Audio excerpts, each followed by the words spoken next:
Madame, Monsieur, bonsoir. Un Conseil supérieur pour la sauvegarde et l'exploitation des ressources halieutiques est né. Il a tenu ses travaux en début de semaine. Ce Conseil devrait, au regard de sa mission, aider à la réorganisation du secteur de la pêche, à son développement, à son contrôle et à la protection de son écosystème. Bref, ce Conseil devrait permettre d'établir un nouveau mode de gouvernance pour un secteur dit anarchique, mais qui place tout de même le Maroc au 3e rang des producteurs et au 2e rang des exportateurs. Dysfonctionnement du secteur, mais aussi discordance entre les autorités de tutelle et les professionnels de la pêche sur la réglementation, sur le plan d'aménagement et sur la politique de prix aussi, ainsi que d'autres points encore. Alors, dans quelle mesure ce Conseil supérieur peut-il aider à planir les divergences entre ministères et opérateurs? Comment peut-il contribuer à restructurer le secteur de la pêche pour le rendre plus performant, et parviendra-t-il à améliorer les conditions économiques et sociales des marins et autres professionnels de la pêche? Question que nous allons aborder aujourd'hui avec M. Saïd Dasso, ministre de la Pêche. Monsieur Dasso, bonsoir et merci d'être l'invité d'entretien ce soir. Bonsoir. Alors, un conseil supérieur a donc été créé. Que peut-il apporter de plus? Bien, la première session du Conseil donc s'est tenue au début de la semaine, sous le haut patronat de Sa Majesté. Qu'est-ce qui peut amener de plus? C'est d'abord élargir l'espace de débat et de concertation à toutes les composantes de la collectivité nationale. Et le thème qui a été retenu, on dit beaucoup de choses, puisque le thème parle d'un nouveau mode de gouvernance pour une meilleure préservation du patrimoine halieutique par et pour la collectivité nationale.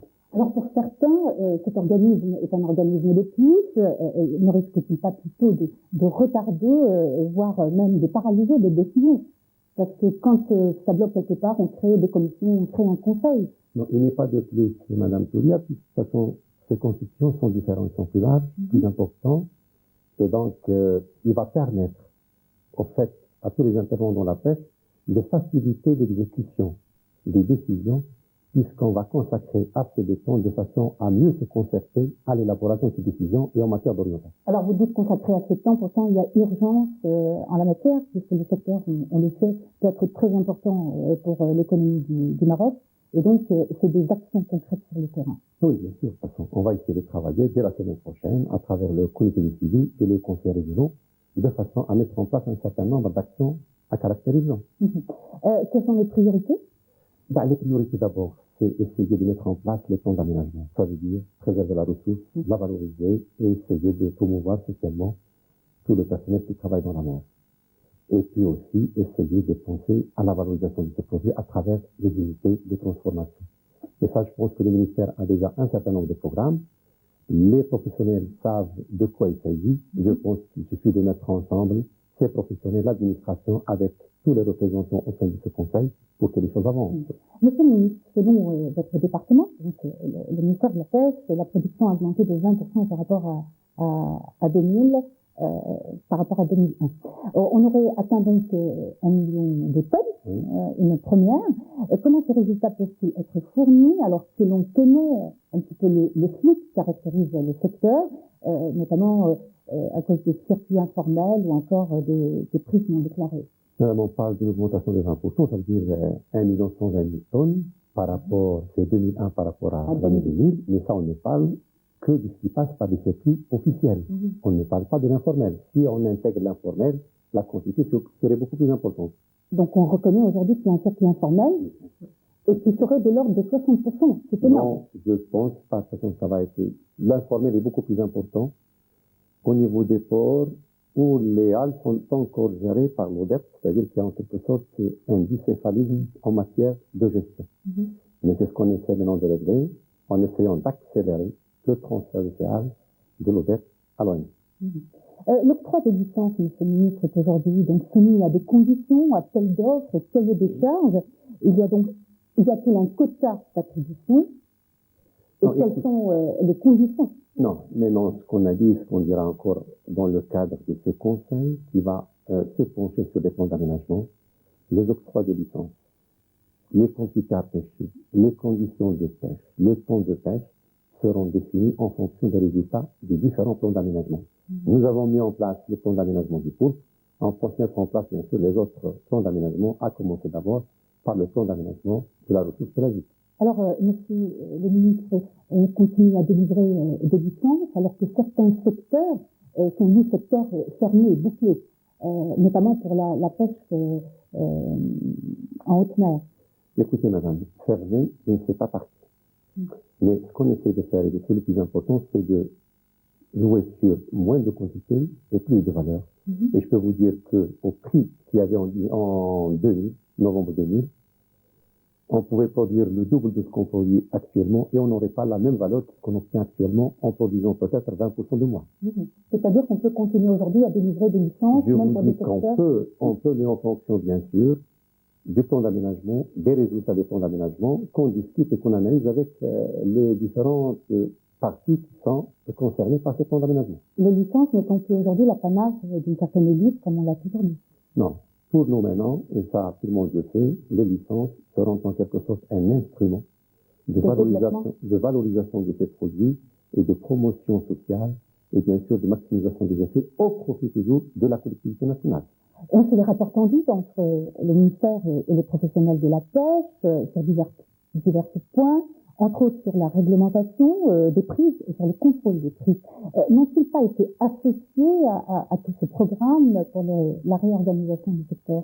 Écoutez, madame, tendu, je ne pense pas, puisque les conclusions et les recommandations du Conseil ont été faites par les professionnels et toutes les parties concernées par le domaine maritime, et je peux vous dire qu'ils sont passés à l'unanimité. Et donc, en fait, il y a de grands professionnels, de véritables professionnels dans le secteur, à qui on fait confiance, et je pense qu'il n'y aura pas de rapport tendu, il n'y a jamais eu de rapport tendu. Pas même pour l'histoire de la poule? Non, pour l'histoire du poule, c'est très simple. Quand on fait un plan d'aménagement, donc c'est un moyen d'organiser une pêche. On définit les objectifs à atteindre. Les objectifs qu'on avait définis, c'était quoi? C'était la préservation de la ressource, la valorisation du produit et la promotion sociale. Alors pour moi, quelqu'un qui ne pense pas à la préservation de la ressource relève beaucoup plus du domaine de déresponsabilité. On reproche à votre ministère l'interventionnisme et l'absence de concertation. Ce sont les professionnels qui le disent. Par exemple, il n'y a pas de mesure d'accompagnement pour les périodes décrétées pour les repos biologiques. Autoriser la pêche 5 mois par an, c'est selon les professionnels pénaliser lourdement l'activité de la pêche et donc avec des répercussions économiques. Voilà. La concertation, je pense que c'est faux, puisqu'on est actuellement à la 46e réunion avec les professionnels. Au bout d'une année et 6 mois à peu près. Mais les 5 mois de pêche, c'est pas nous qui arrêtons la période de pêche. C'est la ressource qui nous oblige à le faire. Et bien sûr, quand on sent que la ressource est surexploitée ou qu'il y a apparition du génie, on doit nous arrêter. C'est pas l'administration qui décide, c'est bien sûr les scientifiques à travers des paramètres scientifiques admis par. Alors, monsieur le ministre, bien sûr, les répercussions sur l'économie, donc, n'est pas à démontrer. Il y a aussi des répercussions sur le social. Les marins et les professionnels de la mer sont donc en premier plan. Pourriez-vous nous préciser les mesures prises par votre ministère pour améliorer les conditions sociales, économiques et sociales des marins et donc des professionnels de la pêche, notamment salaire, couverture médicale et protection sociale? Écoutez, pour l'amélioration, bien sûr, on est en train d'essayer d'améliorer par la couverture sociale, par la qualification, par la formation et par un certain nombre d'éléments, mais qui relèvent du domaine de l'administration. Quant au salaire, bien, c'est une relation entre l'armateur, c'est-à-dire l'employeur, et l'employé. Bien sûr, quand on a fait ce plan d'aménagement, on a réussi sur le plan biologique, on a réussi sur le plan commercial, puisque cette année, les premiers trimestres de cette année, la valeur des exportations en course a augmenté de 50% par rapport à l'année dernière. Mais, puisqu'on joue sur moins de quantité et plus de valeur, automatiquement, ces marins travaillent moins de temps. Avec des salaires fixes, donc, il y a quand même une insuffisance de ce temps. Et quand on a commencé à nous concerter pour essayer de corriger cette insuffisance avec les professionnels, nous leur avons demandé de nous dire de quelle manière on allait corriger cet aspect social par les professionnels ou d'une manière, bien sûr, qu'il faudrait trouver avec les partenaires marins. Alors, justement, venons-en. Votre proposition sur une rémunération basée sur un pourcentage du chiffre d'affaires est-elle viable? Madame, j'ai dit la chose suivante. Comme les marins sont payés par le salaire fixé, en salaire fixe. Donc, quand la période se réduit, automatiquement, le global, la somme de salaire, se réduit. Il fallait trouver donc un mode de rémunération qui lie l'activité des marins à l'activité des armateurs, c'est-à-dire la pêche. Et on avait proposé dans notre contrat deux manières de le faire. Soit un salaire fixe plus une prime sur le tonnage, avec un minima d'une année normale où le repos biologique était normal, soit un salaire fixe plus un pourcentage sur le chiffre d'affaires. Cela a été fait en concertation avec les opérateurs. On s'est réunis 5 fois et on devait nous réunir de 24 pour terminer. Malheureusement, cette réunion n'a pas eu lieu. En tout cas, les syndicats se sont appuyés sur cette proposition pour faire grève à Agadir et Tam-Tam. Plus de 7000 marins ont débrayé le 23 avril. Qu'en pensez-vous?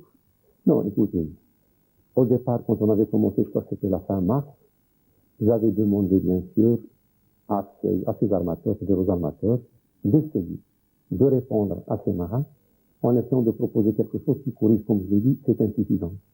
On avait travaillé très bien, et je peux vous dire qu'il n'y avait pas de contrat unilatéral, comme le disent certains, et qu'en fait, on s'est concerté avec toutes les associations. Malheureusement, quand on est arrivé à la fin, c'est qu'il fallait arrêter pour ceux qui veulent payer une prime par tonnage à un minimum de salaire, qui se réfère à une année normale, comme j'ai dit. Certains armateurs ont refusé, mais je pense que les choses depuis ont heureusement évolué. Donc les gens se sont mis autour de la table, ils se sont compris à Agadir, et je pense que le dialogue marche très bien. Ça va Tam-Tam, puisque la grève continue, l'activité est gelée depuis le 23 avril.